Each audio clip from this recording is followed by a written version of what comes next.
ഇത്രയും ദിവസം അടുത്ത ടീം ഇത്രയും ആഴ്ച കൺഫെഷൻ റൂമിലേക്ക് വരിക. വാ അനു, വാ നമുക്ക് പോവാം.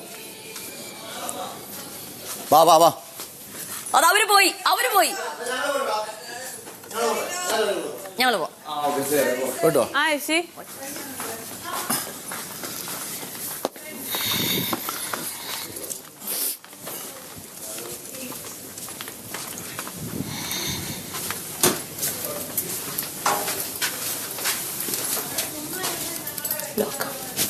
ബിഗ് ബോസ്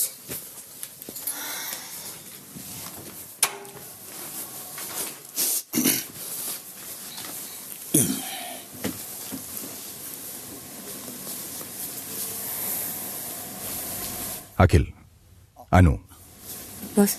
ഇത് നോമിനേഷൻ പ്രക്രിയയാണ്. നിങ്ങളിൽ നിന്നും ഒരാളെ നിങ്ങൾ തന്നെ ചർച്ച ചെയ്ത് നോമിനേറ്റ് ചെയ്യുക. ഓർക്കുക, ഇത്തവണ നോമിനേഷനിൽ നിന്നും രക്ഷപ്പെടുന്നവർ എത്താൻ പോകുന്നത് 10ാം ആഴ്ചയിലേക്കാണ്. ഫിനാലേക്ക് 3 ആഴ്ചകൾ മാത്രം അകലെ.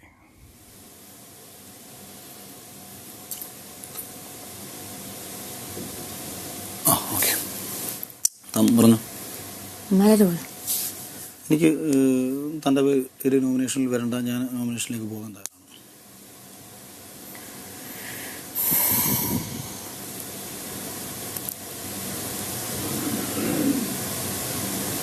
ഓക്കെ ആണെങ്കിൽ എൻ്റെ പേര് താൻ പറഞ്ഞു.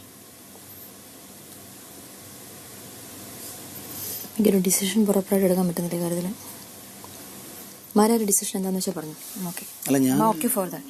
അല്ല, താൻ എൻ്റെ പേര് തനിക്ക് നോമിനേഷനിൽ പറയാൻ ബുദ്ധിമുട്ടില്ലെന്നുണ്ടെങ്കിൽ ഞാൻ അക്സെപ്റ്റ് ചെയ്തോളാം. കാരണം ഇപ്പോൾ നമ്മൾ രണ്ടുപേരും തമ്മിൽ അങ്ങോട്ടും ഇങ്ങോട്ടും ഇപ്പോൾ ഞാൻ തൻ്റെ പേരും പറയണം, താൻ എൻ്റെ പേരും പറയണം. ചിലപ്പോൾ താൻ എൻ്റെ പേര് പറയാം, എന്തായാലും തനിക്ക് എൻ്റെ പേരിലേ പറയാൻ പറ്റും, വേറെ ആരുടെ പേരും പറയാൻ പറ്റത്തില്ല. അപ്പം താൻ എൻ്റെ പേര് പറയുന്നത് തനിക്ക് അതിനൊരു കാരണം ഓഡിയൻസിനോട് പറയുക, ഞാൻ അക്സെപ്റ്റ് ചെയ്യാൻ തയ്യാറാണ്.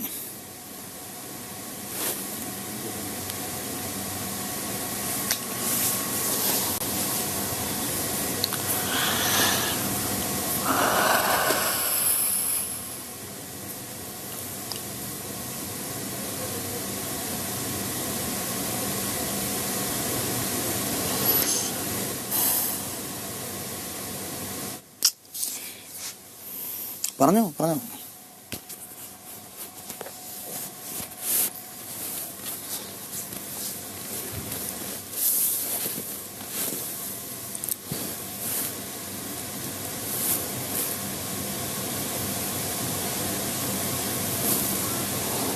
നമുക്ക് ഫാസ്റ്റായിട്ട് കാര്യങ്ങൾ ഡിസ്കസ് ചെയ്തിട്ട് ഇറങ്ങിപ്പോകാം.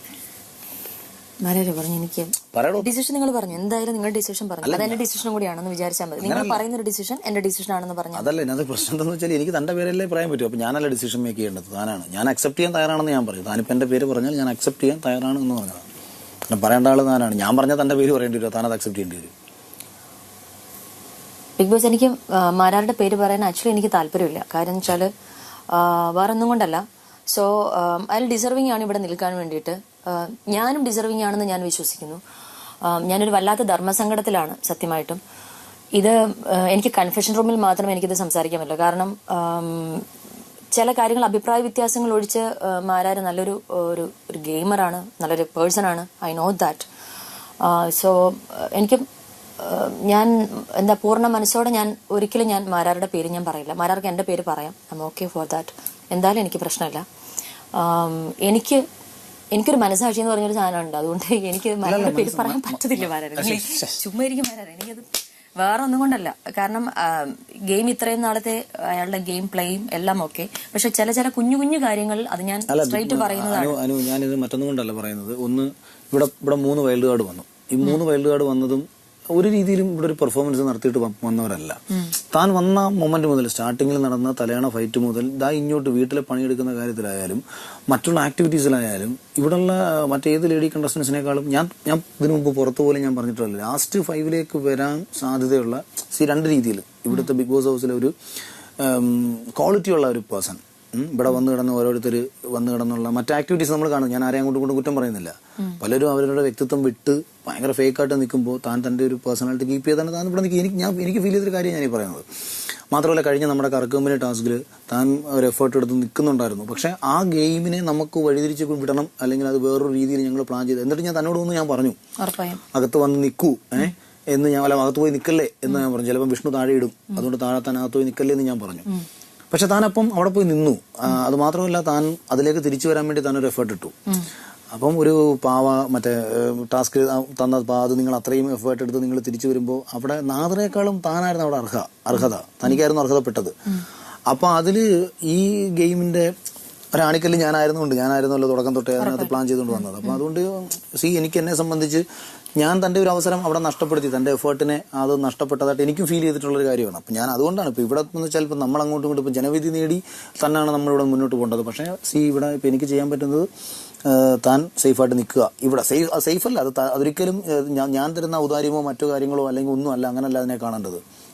അതിനെ വളരെ പോസിറ്റീവായിട്ട് എടുക്കുക. കാരണം എല്ലാ രീതിയിലും ഹൗസിൽ ആക്ടിവിറ്റീസ് എടുത്താലും ടാസ്ക് കാര്യങ്ങൾ എടുത്താലും മറ്റൊരു മൈൻഡ് ഗെയിം എടുത്താലും ഒക്കെ നിലവിൽ ഇതുവരെ പെർഫോം ചെയ്തു. ഇനിയിപ്പോൾ നമുക്കൊരു 70ാമത്തെ ദിവസം എന്നോട് അഭിപ്രായം ചോദിച്ചാൽ ഞാൻ ചിലപ്പോൾ എനിക്ക് മാറ്റേണ്ടി വരും. അതൊക്കെ മാറാം. ഞാൻ പറഞ്ഞത് ഇപ്പോൾ എന്നോട് ചോദിച്ചാൽ ഈ 56 ദിവസങ്ങൾ പിന്നിടുമ്പോൾ എന്നോട് ചോദിച്ചാൽ താൻ ഇനിയുള്ള ദിവസങ്ങളിൽ ഇവിടെ നിൽക്കാൻ തയ്യാറാണോ വെച്ചാൽ തീർച്ചയായിട്ടും താൻ അതിന് യോഗ്യയാണെന്ന് ഞാൻ വിശ്വസിക്കുന്നു. എന്ന് കരുതി ഇപ്പം ഞാൻ യോഗ്യല്ല എന്നുള്ളതല്ല, യോഗ്യനാണോ അല്ലയോ എന്നുള്ളതല്ല പ്രശ്നം. എൻ്റെ ഭാഗത്ത് ഒരുപാട് നെഗറ്റീവ്സുള്ള ഒരാളാണ് ഞാൻ. ഇപ്പം കൂടുതൽ, അതായത് ഒരു വിഭാഗം പേർക്ക് എന്നോട് ഭയങ്കര അനിഷ്ടം തോന്നത്തക്ക ഒരുപാട് ആക്ടിവിറ്റീസ് എൻ്റെ ഭാഗത്ത് സംഭവിച്ചിട്ടുണ്ട്. അതിനകത്ത് എനിക്ക് എൻ്റെതായ ശരികൾ എനിക്ക് ഉണ്ടെങ്കിൽ പോലും ചില തെറ്റുകൾ സംഭവിച്ചിട്ടുണ്ട്. അപ്പോൾ അതുകൊണ്ട് തന്നെ ജനങ്ങൾക്ക് താല്പര്യമുള്ള ഒരു ഗെയിമറായിട്ടും അല്ലെങ്കിൽ നമുക്ക് മുന്നോട്ട് പോകാൻ അവരൊരു അവസരം തരുമ്പോൾ ഞാൻ ആ ഒരു ആഗ്രഹിക്കുന്നു. ഞാൻ പേഴ്സണലി ആഗ്രഹിക്കുന്നു. ഞാൻ എപ്പോഴും പറഞ്ഞു, ഞാൻ ക്യാപ്റ്റൻ ആയാൽ പോലും നോമിനേഷനിലേക്ക് വരാൻ ആഗ്രഹിക്കുന്ന ഒരാളാണ്. അതുകൊണ്ട് എൻ്റെ ഒരു ആഗ്രഹം തനിക്ക് സാധിച്ചു തരാൻ പറ്റുമെങ്കിൽ താൻ തന്നോ. ഞാനത് പോസിറ്റീവായിട്ട് പറയുന്നൊരു കാര്യമാണ്. തനിക്ക് എൻ്റെ പേര് പറഞ്ഞാൽ അതിൻ്റെ അർത്ഥം താൻ ചെറുതായി പോകുന്നു, ഞാൻ വലുതായി വരുന്നൊന്നുമല്ല. ഇതിപ്പോൾ ഇവിടെ എനിക്ക് തോന്നുന്നു ഇവിടെ നടക്കുന്ന ചർച്ചയ്ക്ക് വിരുദ്ധമായിട്ടാണ് നമ്മൾ സംസാരിച്ചുകൊണ്ടിരിക്കുന്നത്. ഇവിടെ വന്ന് പറയരുതെന്ന് പറഞ്ഞാൽ എനിക്ക് അടി നടക്കുന്നത്. അതുകൊണ്ട് ഞാൻ കോൺഫിഡൻ്റ് ആണ്. അതാണ് എനിക്കൊരു കഴിഞ്ഞ 56 ദിവസം എന്നാൽ ചെയ്യാൻ കഴിയാവുന്ന രീതിയിൽ വിഷ്ണു കഴിഞ്ഞ ദിവസം ലാലേട്ടനോട് പറഞ്ഞാൽ നമ്മളൊരു ഔട്ട് ആൻഡ് ഔട്ട് പാക്കേജ് ആയിട്ടാണ് ഇതിനകത്ത്. അതാണ് എന്റെ കൺഫ്യൂഷൻ. അപ്പം ജനങ്ങൾ എന്നെ കാണാൻ ആഗ്രഹിക്കുന്നുണ്ടെങ്കിൽ ഞാനുണ്ടാവും. തന്നെ കാണാൻ ഞാൻ. രണ്ടുപേരും തമ്മിൽ ഒരു തീരുമാനത്തിൽ എത്തിയില്ലെങ്കിൽ രണ്ടുപേരും നോമിനേറ്റ് ആവുന്നതാണ്. ഒട്ടും താല്പര്യത്തോടെയല്ല ഞാൻ പറയുന്നത്. ശരി, ഞാൻ മാരാര് പറഞ്ഞ പോലെ എൻ്റെ ആഗ്രഹം സാധിച്ചു തരുമെന്ന് മാരാര് പറഞ്ഞ പോലെ ഞാൻ മാരാരുടെ പേര് പറയാണ്. അത് ശരിയാണോ തെറ്റാണോ എന്ന് എനിക്കറിയില്ല. പ്രേക്ഷകരുടെ അടുത്ത് തന്നെയാണ് ഞാൻ പറയുന്നത്, അല്ലെങ്കിൽ ബിഗ് ബോസിനോടാണ് പറയുന്നത്. ഞാൻ ഇപ്പം പറയുന്ന തീരുമാനം ഞാൻ രണ്ടുപേരും നോമിനേറ്റഡ് ആവാതിരിക്കാൻ വേണ്ടിയിട്ട് ഞാൻ പറയുന്നതാണ്. ഞാൻ മാരാരുടെ പേര് പറയുന്നത്. ഇപ്പോൾ എനിക്ക് കാരണമില്ല മാരാരെ പറയാൻ. പിന്നെ എന്ത് പറയാനാണ്? എനിക്ക് കാരണമില്ല പറയാൻ. പ്രത്യേകിച്ച് കാരണം പറയണം. ഒരു കാരണം പറഞ്ഞു. അത് കാരണം അല്ലെങ്കിൽ അത് ബിഗ് ബോസ് ഞാൻ കാരണം പറയേണ്ടതായിട്ടുണ്ടോ?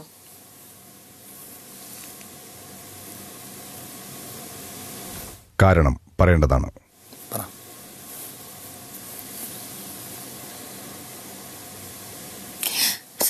ഞാനിവിടെ വന്നിട്ട് 3 വീക്സ് ആയിട്ടേ ഉള്ളൂ. മാരാരെ ആളുകൾക്ക് നന്നായിട്ട് അറിയാം. എനിക്ക് പ്ലേ ചെയ്യാൻ കുറച്ചും കൂടെ സമയം വേണം എന്ന് ഞാൻ ആഗ്രഹിക്കുന്നു. അതുകൊണ്ടാണ് ഞാനിപ്പോൾ ഈ ഒരു സ്പേസ് ഞാൻ വാങ്ങിക്കുന്നത്. സോ മാരാരെ ആളുകൾക്കറിയാം. ജനം സപ്പോർട്ട് ചെയ്യുന്ന, ഐ എം ഡാം ഷുവർ ജനം സപ്പോർട്ട് ചെയ്യുക തന്നെ ചെയ്യും.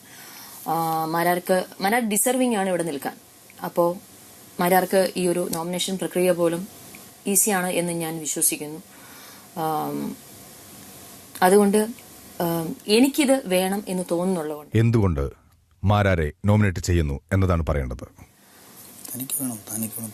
എനിക്ക് വേണം എന്നുള്ളത്, അതാണ് ഞാൻ പറഞ്ഞത്. ഞാൻ വന്നിട്ട് 3 വീക്സേ ആയിട്ടുള്ളൂ. സോ എനിക്ക് കുറച്ചും കൂടെ പെർഫോം ചെയ്യാനുള്ള ഒരു പ്ലേസ് എനിക്ക് ഉണ്ടാവണം വരുന്ന എപ്പിസോഡ്സിൽ. അപ്പോൾ അതിനു വേണ്ടിയിട്ട് ഞാൻ മാരാരുടെ പേര് സജസ്റ്റ് ചെയ്യുന്നു.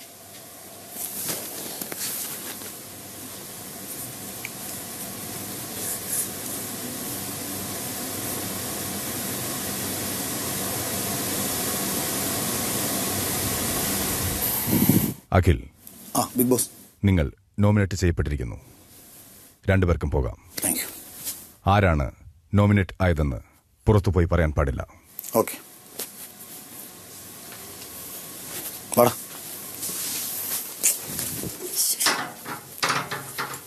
വല്ലാത്ത ഗെയിമായി പോയി മാരത്.